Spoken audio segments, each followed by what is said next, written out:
lifestyles that include wallet-sized computers, flip phones that look like a Star Trek communicator, and wrist pagers, we're all bound to look for some sort of escapism. For some of us, it may be a trip to the wilderness, while others may seek a cruise on a luxury liner to a destination like Cancun, the Bahamas, or Milwaukee. Okay, so you can't take a luxury liner to Milwaukee, or any port on the Great Lakes for that matter, but 25 years ago you could. Large cruise ships were a common sight on the Great Lakes in the early part of our century. This is the story of the last of the Great Lakes cruise ships, the Milwaukee Clipper. Our story begins in 1905, 2 years after the Wright brothers made their flight at Kitty Hawk, and 7 years before the launching of the Titanic. This ship has a better fate. 1905 was the year that the American Shipbuilding Company in Cleveland, Ohio, built the Juniata, a passenger and freight steamship with an elaborate wooden superstructure that rivaled those sailing the world's oceans. Her main ports of call were Buffalo, New York, and Duluth, Minnesota.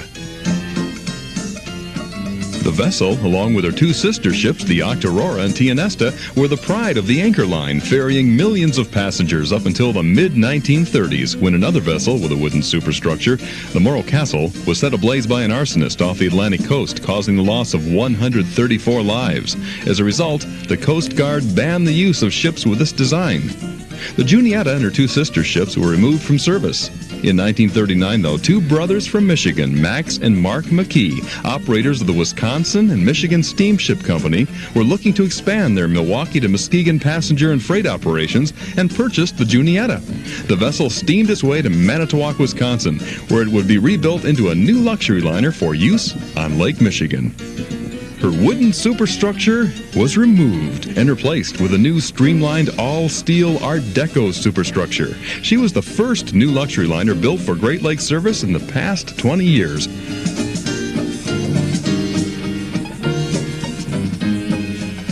Her engines were converted from coal to oil burning. Other than that, most of her lower structure and engine room remained intact. However, everything above was state-of-the-art for her time. The new ship would be 361 feet in length, 6 stories tall, with a movie theater, air-conditioned staterooms, ship-to-shore telephone service, and having a cruise speed of 18 miles per hour. When the work was finished in 1941, the ship sailed to Milwaukee for her first Lake Michigan crossing. In Milwaukee, with the press and thousands of well-wishers at the dock, the new steamer was christened with a bottle of Wisconsin cream and named the Milwaukee Clipper.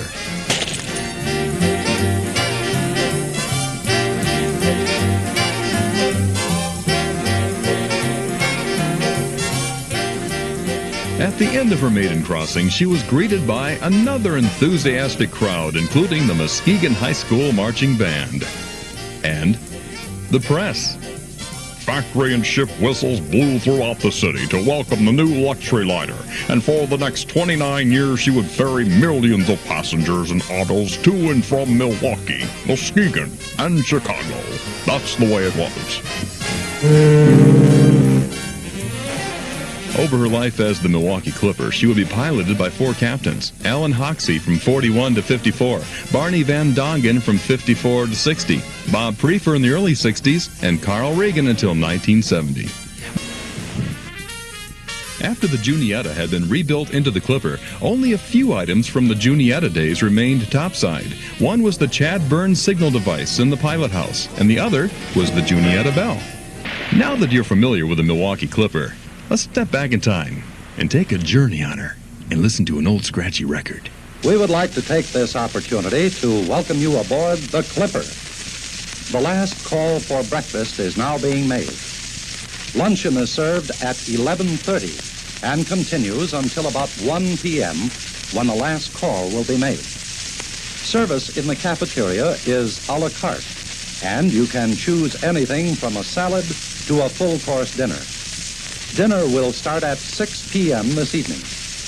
If all you desire is a sandwich, sundae, or an in-between snack, we would suggest you visit the Soda Bowl on the second deck, where you will also find magazines, postcards, candy, playing cards, films, and souvenirs. The entertainment will start on the dance floor deck at 1 p.m. with Jerry Hobley at the Hammond organ. At 1:30 p.m., George Kristen and his orchestra will play for your dancing and listening pleasures. Dancing will continue until the ship docks at 11 p.m. The children's playroom opens at 9 a.m. and programs of movie cartoons and shorts will be shown there at 10 a.m. only. And the feature movie will be shown at 1 p.m. and 8 p.m. Between movies, whenever reception permits, television will be shown. The ship will be in Milwaukee from 3 p.m. to 5 p.m. Eastern Time, or 2 to 4 p.m. Milwaukee time. During the 2-hour layover, a sightseeing bus trip will be available. Tickets for the 18-mile sightseeing bus trip at Milwaukee are now on sale at the ship's office. The trip shows you points of interest in downtown Milwaukee and then takes you for a long trip along the lakefront. Finally, you will be the guest of the Pabst Brewing Company at Guildhall for free beer, pop for the children. The bus will return you to the ship 15 minutes before sailing time. Tickets now available at the ship's office. At 6:30 this evening, we will offer continuous entertainment on the dance floor deck until the ship arrives at 11 p.m. Anticipating some of your questions about the Clipper and the trip, we would like to quote you the following facts and figures. The ship has a length of 361 feet, beam of 50 feet, and is 4,272 gross tons. Her oil-burning engines develop a maximum of 3,500 horsepower at an average fuel consumption of 5,500 gallons of oil per round trip. The officers and crew under Captain Hoxie total 108, of which 18 are in the navigating department, 15 in the engineering department, 3 in the purser's office, and 72 in the steward's department. All of the officers and crew live aboard ship. The ship's personnel you will come in contact with on your trip are mainly in the steward's department, a large number of which are college men and women. In the winter operation, 215 new automobiles are transported from Muskegon to Milwaukee per trip. During the summer, most of the new cars are carried by the motor vessel Highway 16, also operated by this line. The total distance from dock to dock is slightly more than 85 miles, and while on Lake Michigan, the ship travels at about 15.5 miles per hour on weekdays and 17 miles per hour on Sundays when 2 round trips are made. The average depth of Lake Michigan on our route is 360 feet, and the greatest depth is 924 feet. If you have any questions, we'll be glad to try to answer them for you at the ship's office. Thank you. We hope you'll have an enjoyable trip.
It's that time of year again, vacation time for the Russells.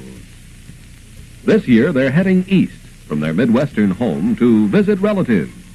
Their next-door neighbor brings them a folder describing the SS Milwaukee Clipper, for they truly enjoyed the Clipper cruise on their vacation last year. He points out some of the activities to be enjoyed on board. The spacious main lounge, the luxurious club lounge, dancing to the musical stylings of the Clipper Orchestra, and food to please even the most discriminating gourmet, served in a restful atmosphere with an ever-changing lake view. And while enjoying all this, you save 240 driving miles around the congested southern edge of Lake Michigan. It's an easy decision for the Russells to decide to take the Clipper. But little do they realize now that this cruise will prove to be the high point of their entire vacation. The Clipper dock is easy to reach by following modern highways 16 and 16A through Milwaukee to the lakefront.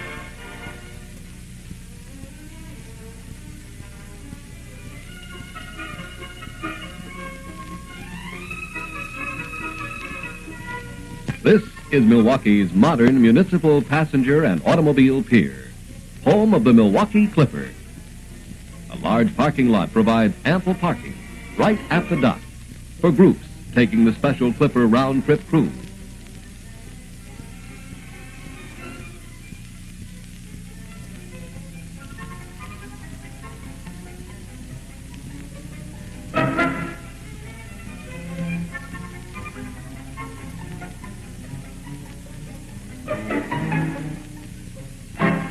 While the Russells pick up their tickets, I'll tell you that the round-trip cruise is enjoyed by thousands each year.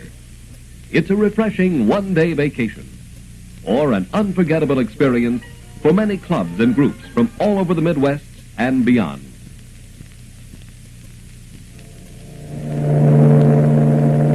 Here she comes, the 361-foot Queen of the Great Lakes.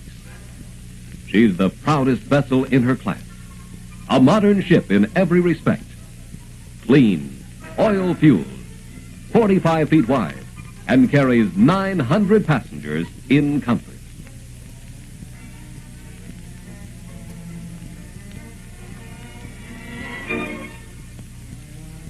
An attendant takes charge of putting the Russells' car aboard. Your automobile is carefully driven aboard with care and attention to detail, which of course is a Clipper trademark.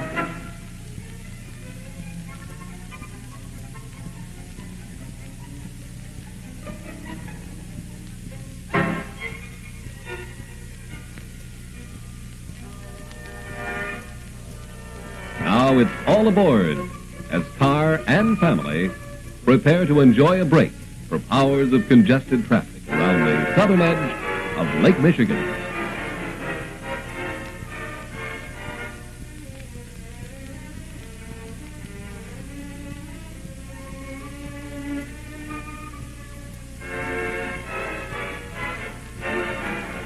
Here at the ship's office, the Russells check in and confirm their bedroom reservations.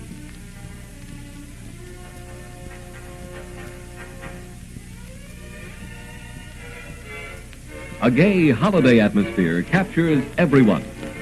Even before the Clipper leaves the harbor, the cares of a busy world around us and the stress and speed of travel are replaced with the refreshing relaxation which only a carefree lake cruise can provide.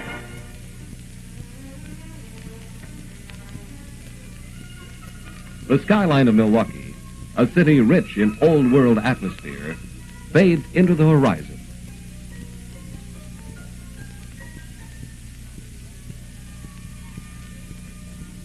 Now there's time to freshen up in the smartly appointed bedroom. You'll find private toilet facilities and comfortable beds comparable to any fine hotel. Mother and Dad enjoy a game of shipboard shuffleboard in the cooling lake breezes which sweep the wide decks of the Clipper.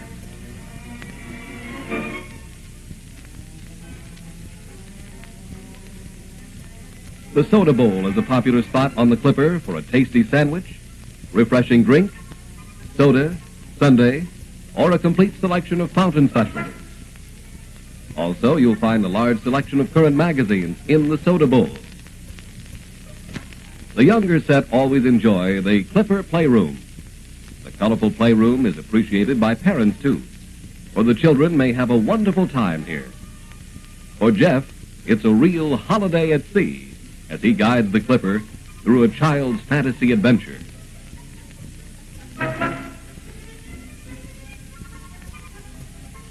The Clipper offers full-length free feature movies with all passengers invited. After the movies, there's time for everyone to do as they please. Read the current issue of your favorite magazine, relax in a comfortable deck chair and soak up the wonderful sunshine, or explore the Clipper further.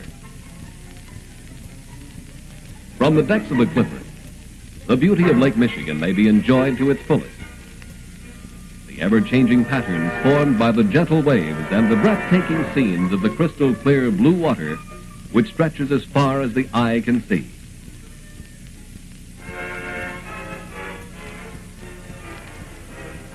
On the bridge, you'll find the ship's officers busy checking the course on reliable compass, radio direction finding equipment, and radar.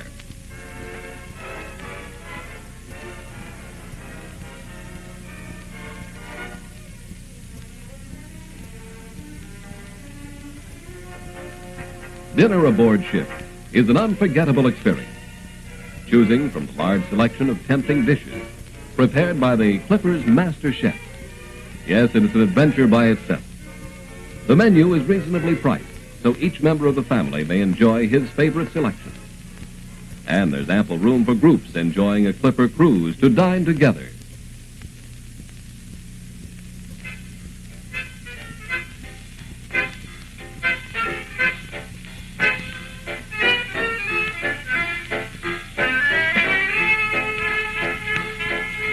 The orchestra provides sparkling music for your favorite drink in the adjacent Marine Cocktail Lounge.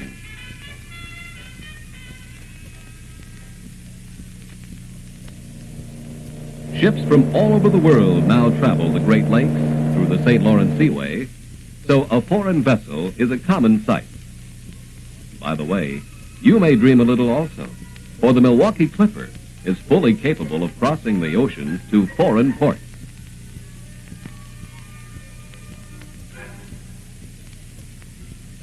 Someone shouts, "Land ahead!" and everyone is on deck to view the first glimpse of the Michigan shoreline, highlighted by the famous sand dunes and the lighthouse which majestically guards the entrance to Muskegon Harbor.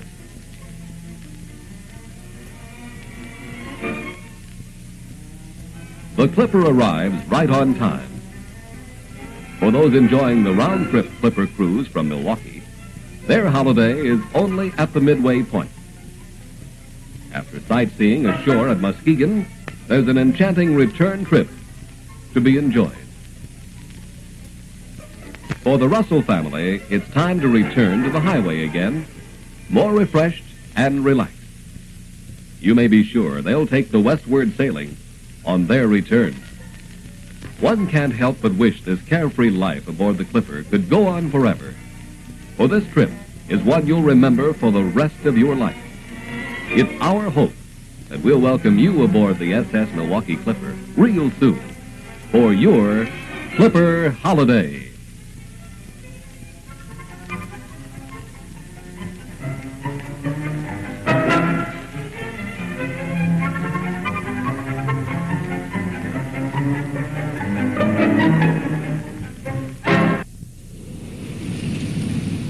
In the 1950s, the Wisconsin and Michigan Steamship Company purchased a World War II C-4 naval vessel, the Marine Star, and brought her to Muskegon, where they rebuilt her into the largest luxury liner ever to sail the Great Lakes.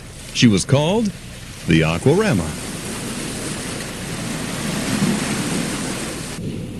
The ship could ferry 4,000 passengers and 400 autos on the route, but a dredging of the Milwaukee harbor would be required in order to accommodate her draw on the water. The owner of the line and the city of Milwaukee reached an impasse on the matter. Meanwhile, the Aquarama was placed into service as a liner between Cleveland and Detroit, while the owners of the Clipper line kept vowing to pull the Clipper from the Muskegon-Milwaukee run unless the harbor was dredged.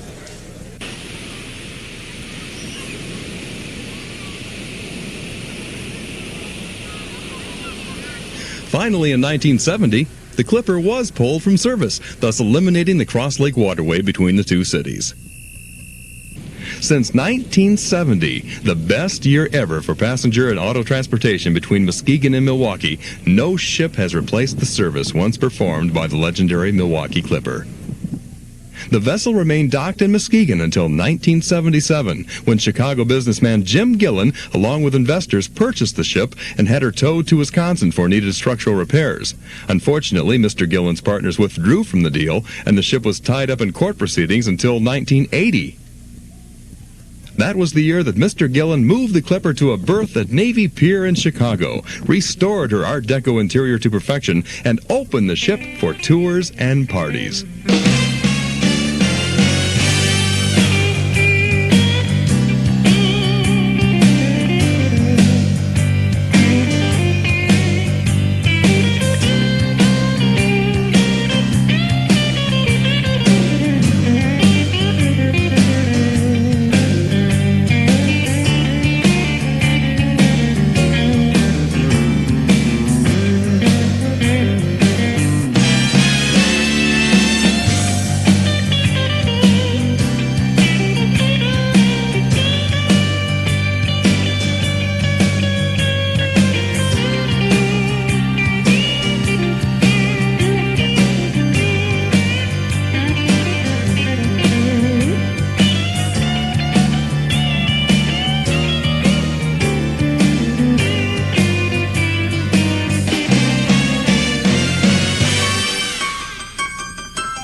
Mr. Gillen had hoped to restore the Clipper for lake excursions, but due to lack of funding and a change in elected officials in the Windy City, this never happened. In 1990, the famous Milwaukee Clipper, which had just been listed as a National Historic Landmark, was sold at a federal auction for a mere $335,000. The Clipper was purchased by the Hammond Port Authority and would become the centerpiece of the new Hammond Marina on the southern tip of Lake Michigan. But within a few years of the opening of the marina, the state of Indiana legalized offshore gambling, and the Clipper's dock space was needed for a new casino boat. On October 23, 1997, the Great Lakes Clipper Preservation Association, a nonprofit group based in Muskegon, announced that they would purchase the Milwaukee Clipper from the Hammond Port Authority for $1, and that the ship would be returned to her former home port, where through the help of volunteers and donations, she would be restored and used as a floating maritime museum, restaurant, banquet, and activity center.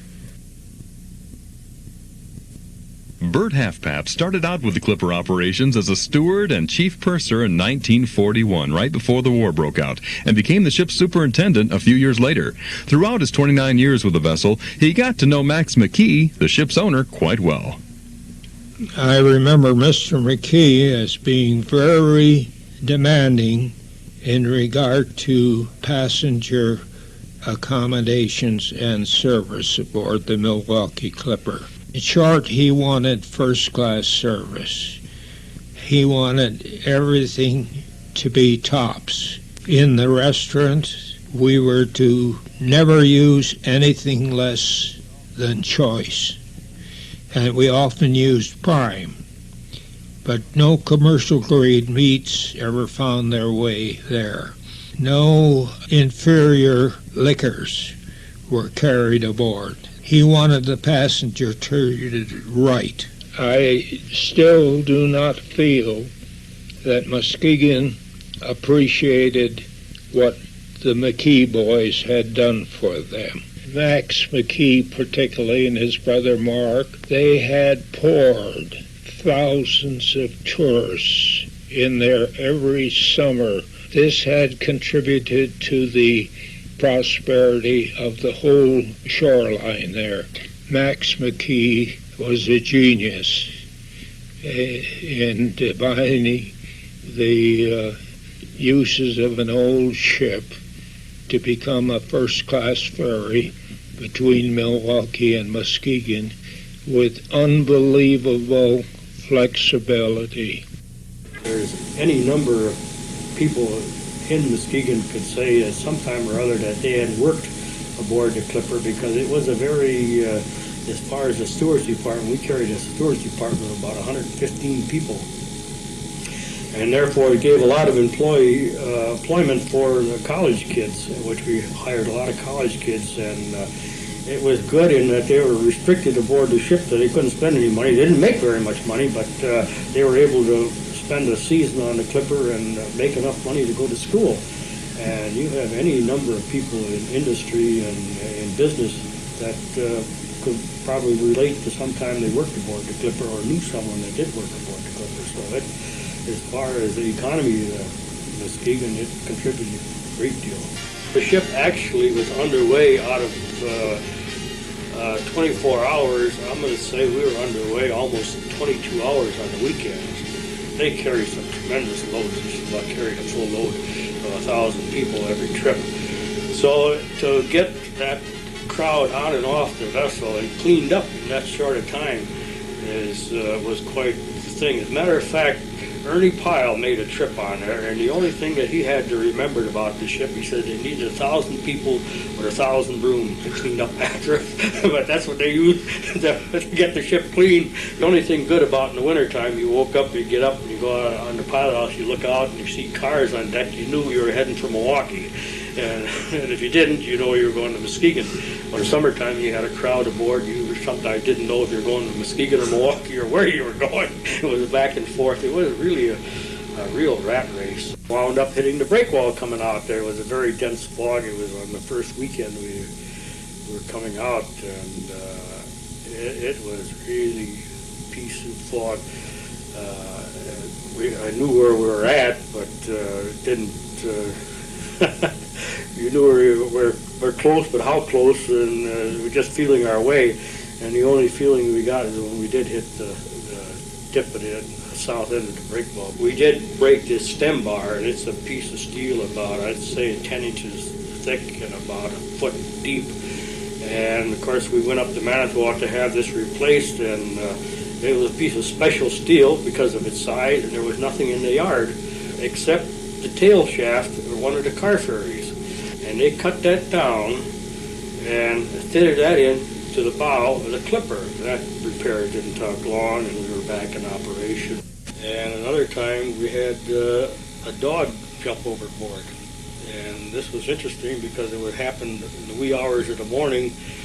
And of course, people were allowed to carry their dog either in the stateroom or they had to check them in at the baggage counter. And this particular time, it was a big boxer, and they put it in the baggage room, which with a lot of other baggage, but there was a large porthole, about an 18-inch at least porthole, and the darn thing for ventilation, they left it open. So as it got daylight in the morning, the dog wanted out of there, and it just seen the daylight and seen the porthole open, and out it went.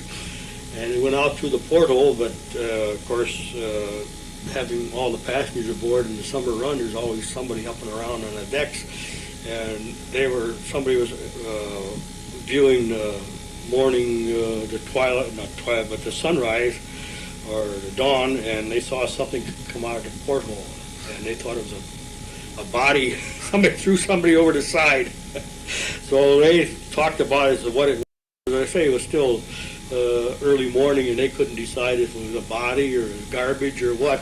But then they decided, well, maybe if somebody threw somebody over the side, they better tell one of the deckhands, which about that time in the morning you'd have your washdown crew, and they were hosing down the decks, and so the passengers went to the crew members and told them what they had seen, and then the crew deckhands talked amongst themselves if these people were crazy or not, but they decided they'd better go to the pilot house with the fact, and then of course the mate, he questioned them too, and then finally they woke me up, and this was maybe 5 o'clock. It must have been about 4:30, 5 o'clock in the morning, as I say, early morning in the summer. And so I had it treated as a real incident because I didn't know if it was a body or what the heck it was. So you have to go through the motion. So I tried to figure out how long all this time transpired. So by the time the passengers decided amongst themselves and the crew and the mate and all before they actually called me, so I figured 20 minutes at least gone by before we started in the action. So I turned the thing around, which is a regular standard procedure turn that you make in case somebody would go overboard. So the idea is you're supposed to wind up in the same location after making this turn from a reverse course. And it worked out pretty well, and I was going to run 30 minutes back down this track that we'd come across. And so, by golly, 20 minutes later, here we see something in the water. And of course, it's getting daylight by that time, and we stopped, and we lowered the lifeboat, and here it was a dog. And he's heading for Michigan. He's heading the right direction, but it was a big boxer. So anyhow, fished the boxer out of the water. We get the boat and the lifeboat, of course, ride pretty high in the water, and the dog couldn't. So the third mate jumps in the water to save the dog, help him in. And of course, the dog sees the third mate. It was something to climb on, and he climbs on the third mate's back and almost drowns the third mate. Good thing he had a life preserver on.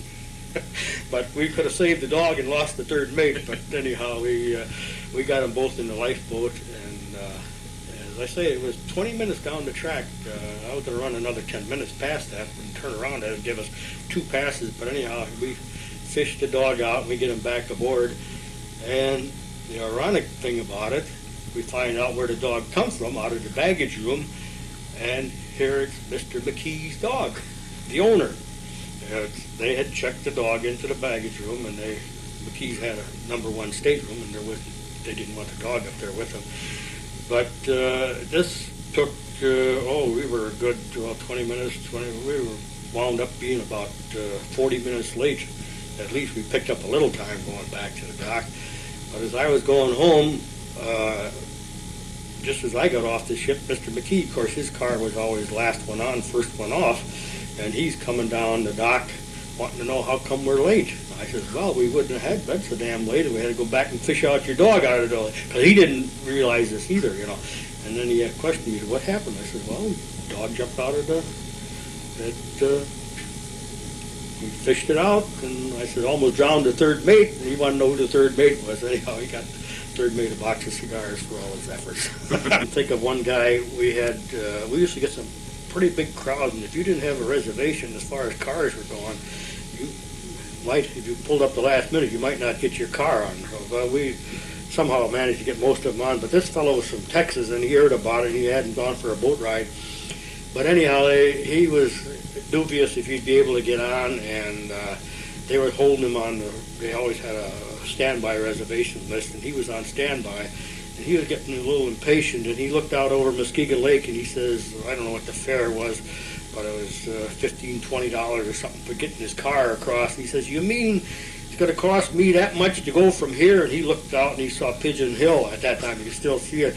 To get to that side of the lake, because he could see Muskegon Lake, but he thought Milwaukee was on the other side of the lake. He said, it's going to cost me that much just to get from here to over to those hills, He had no idea as far as how big the Great Lakes were, or Lake Michigan. And this is another thing that people don't have any conception of the size of Lake Michigan and so forth. But this guy thought that this was Lake Michigan, Muskegon Lake, and it was going to cost him $15 or $20 to get across. And he said, hell, I can drive around there at that time. But I'm from Texas, Grace and Henry Benton both worked aboard the Clipper during most of her sailings and into her life in Chicago in the 80s. Gracie as a housekeeper and Henry as the ship's handyman, and while in Chicago, acting as the ship's engineer. Had church services on Sundays in the movie lounge.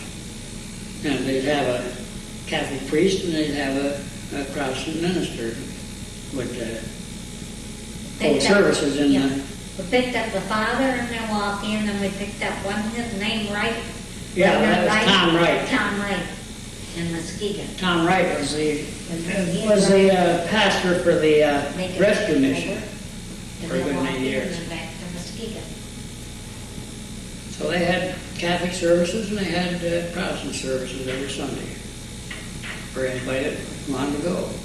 I'll never forget the time when you always had wool blankets in the staterooms, and they had a wheel on it. That's the SS flipper. So you was always told if you went in a stateroom to make it up, that the first thing, Make sure the blankets still make there. sure there was 2 or 3 blankets in the stateroom. On each bed. Well, we had a new maid, and anyhow, she said that there was a blanket missing. And Louise said, do you think you'd know the man if you seen him? No, she said, I don't think so, but she said, if I saw that suitcase, I'd know it. So we was in Muskegon, and Louise said, well, maybe if they had a car, lots of times it took a while before you'd get your car because the longshoremen took them off.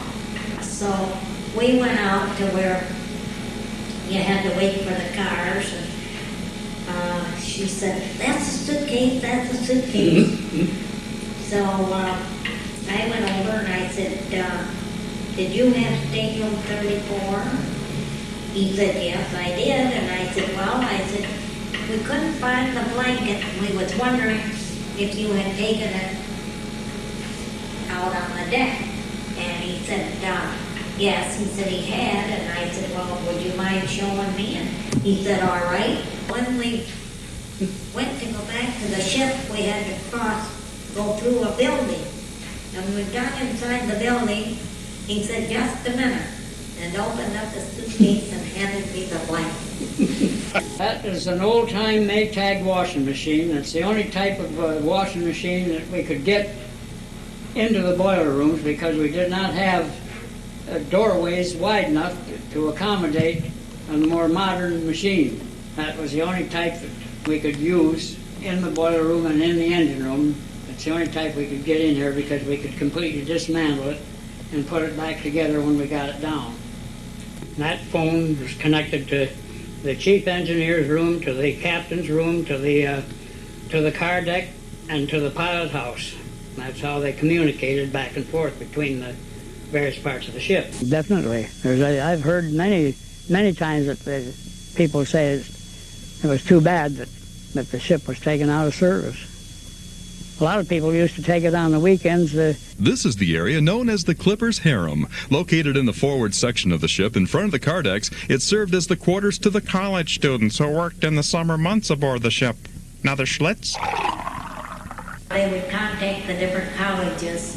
They would send in, and if they liked their resume, why, they would write back to them, and they would tell them to bring the least clothes as possible because they furnished all the uniforms and everything, and the quarters were small.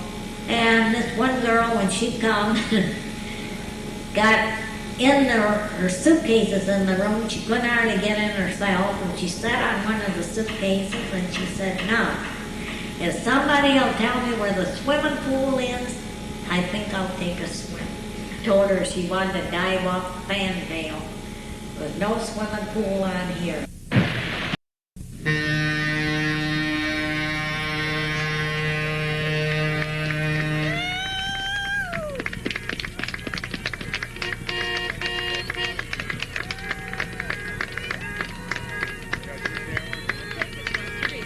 On December 2nd, 1997, the Milwaukee Clipper made her first trip since 1970 to Muskegon.